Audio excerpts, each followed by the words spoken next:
बिस्मिल्लाहिर्रहमानिर्रहीम। अस्सलाम वालेकुम। तो जनाब, नस्ल दर नस्ल चलने वाली हरी दाल के पकौड़ों की वो ख़ानदानी रेसिपी दे रही हूँ जो हमारे दस्तरख़ान की ज़ीनत होती है हर रमज़ान। इसके बगैर हमारे यहाँ रोज़ा अफ्तार नहीं किया जाता।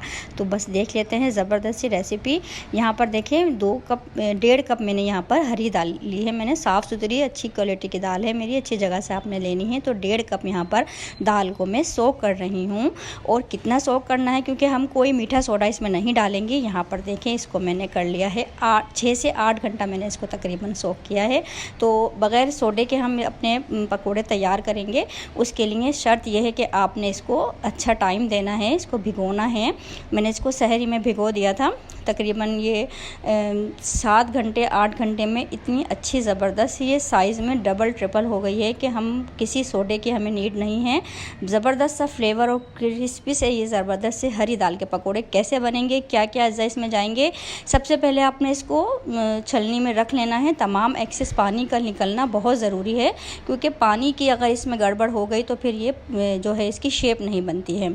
कुछ अज्जा को हमने साथ में पीस लेना है। देखिए 2.5 इंच का अदरक का पीस है। और ये देखिए देसी लहसुन है। इसमें चाइना वाला लहसुन आपने हरगिज़ नहीं डालना, वो बहुत स्ट्रॉन्ग फ्लेवर होता है। देसी लहसुन मेरी छोटी सी गड्डी थी, वो मैंने ली है।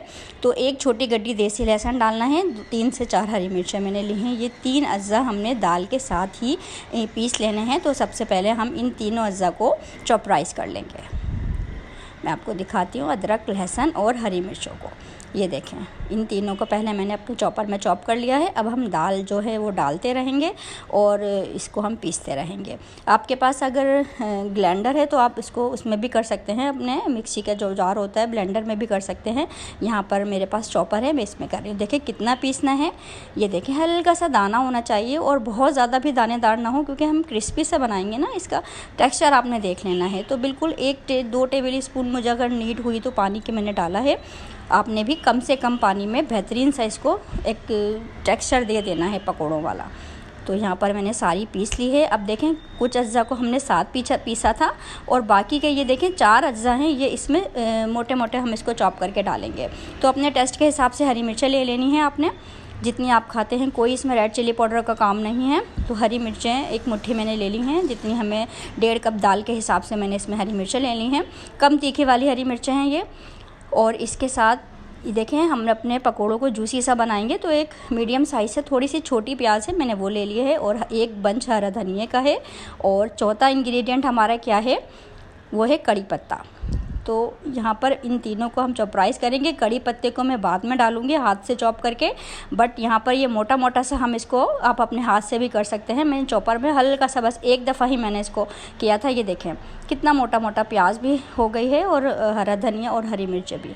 तो ये बस ये चॉपर की ये सहूलत है कि जल्दी से हमारा ये काम हो गया है।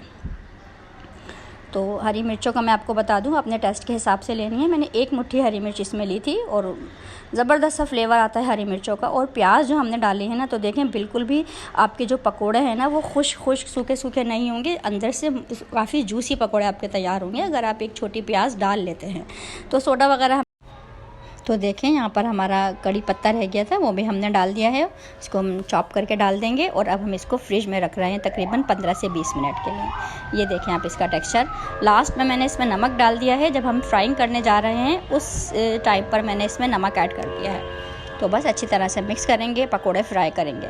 तो पकोड़े फ्राई करने के लिए ख़ास टिप ये है कि आपका जो ऑयल है वो बहुत ज़्यादा भी उसका टेम्परेचर बहुत स्लो भी नहीं होना चाहिए। देखें अगर आप कम गरम तेल में डाल देंगे तो ये सारा ऑयल सोक कर लेंगे। तो पकोड़ों वाला फ्लेम होता है ना, मीडियम हॉट ऑयल में आपने पकोड़ों को करना है। और बहुत तेज़ पर भी नहीं करना कि इसका जो अंदर से ये कच्चे रह जाएँ और ऊपर से कलर आ जाए, तो वो चीज़ भी आपने नहीं करनी है। तो बस उलटते पुलटते रहेंगे इस तरह से। हम देखें फ़ोर्क से आप इसको एक सा कलर आ जाए उसके लिए आपने इस तरीके से तो देखें इस तरीके से हम इसको हिलाते भी रहेंगे ताकि एक सा कलर आ जाए हमारे पकोड़ों पर। ये देखें अच्छा सा कलर आ जाएगा। आप यकीन करें ऊपर से इतनी क्रिस्पी और अंदर से इतने जूसी सॉफ्ट होते हैं कि आप याद रखेंगे क्या रेसिपी मैंने आपको दी। जो हमने इसमें देसी लहसुन और अदरक डाली है उससे इसका फ्लेवर अमेजिंग हो गया है। ये देखें कितना अच्छा सुनहरी सा कलर आ गया है। और हल्का सा गदरा मैंने इसको मतलब पीसा था, तो बिल्कुल फ़ाइन नहीं किया था मैंने, उसकी वजह से ये ऊपर से बहुत क्रिस्पी हुए हैं। ये देखें अंदर से बहुत जूसी हैं। ये देखें, क्या याद करेंगे कि रेसिपी मैंने आपको दी है, पहली ही बाइट में आपके मुंह से वाव निकलने वाला है। जो इसका फ्लेवर है, हमने 7 इंग्रेडिएंट्स डाले हैं, जो 3 इंग्रेडिएंट्स हमने इसको पीसते वक्त डाले हैं और 4 इंग्रेडिएंट्स हमने इसमें जो डाले हैं वो हमने चॉप करके। हाफिज़।